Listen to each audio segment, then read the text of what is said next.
আজকে বানাবো কচু দিয়ে শুটকি মাছ ভর্তা। আপনারা দেখতে থাকুন। এর শুটকি মাছ আছে, পেঁয়াজ, রসুন, কচু আর হচ্ছে টমেটো। শুটকি মাছটা এবার আবার একটু ভিজিয়ে রাখবো।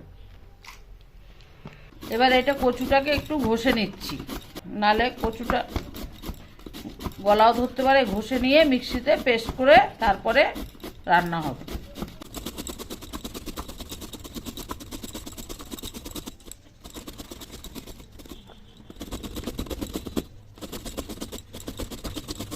এবার একটু টমেটোটা ঘষে নেব। এটার মধ্যে টমেটোটা দেব, তাই একটু টমেটোটা ঘষে নিচ্ছি।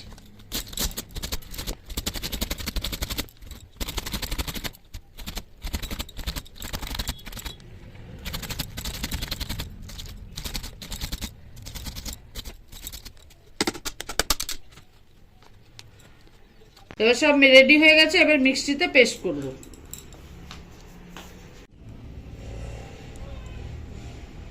এর মধ্যে একটু জল দেবো, নাহলে মিক্সিতে পেস্ট ভালো হবে না। একইভাবে সম্পূর্ণ কচুটাকে এইভাবে আমরা পেস্ট করে নেব। এবার পেঁয়াজটা আর রসুনটা একটু পেস্ট করে নেব। ভেজানো শুটকি মাছটা এবার পেঁয়াজ রসুনের মধ্যে দিয়ে দিলাম।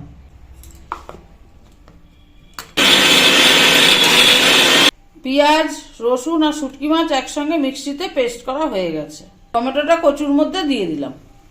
আমাদের সব রেডি হয়ে গেছে, এরপর আমরা রান্না করব। এবার আমি দিলাম সাদা তেল। এবার আমি পেঁয়াজ, আদা, রসুন আর শুটকি মাছটা কড়াইতে দিয়ে দিলাম।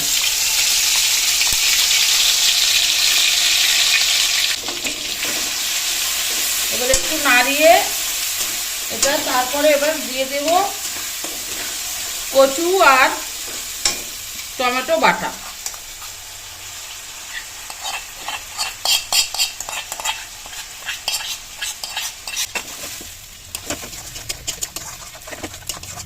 এরপরে আমি দেবো নুন, স্বাদ মতো নুন। তারপরে দেবো হলুদ, পরে দেবো লঙ্কার গুঁড়ো।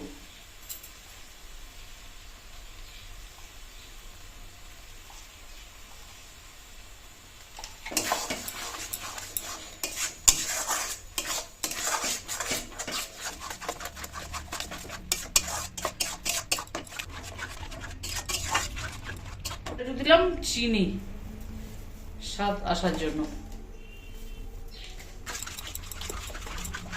এবারে একটু এটা টানার অপেক্ষা থাকতে হবে। এটা নেড়ে নেড়ে এবারে এটা একদম শুকিয়ে নেওয়া হয়েছে। এরপরে এটা তুলে ফেলবো। এরকম যখন হবে তখন আপনারা তুলে নেবেন।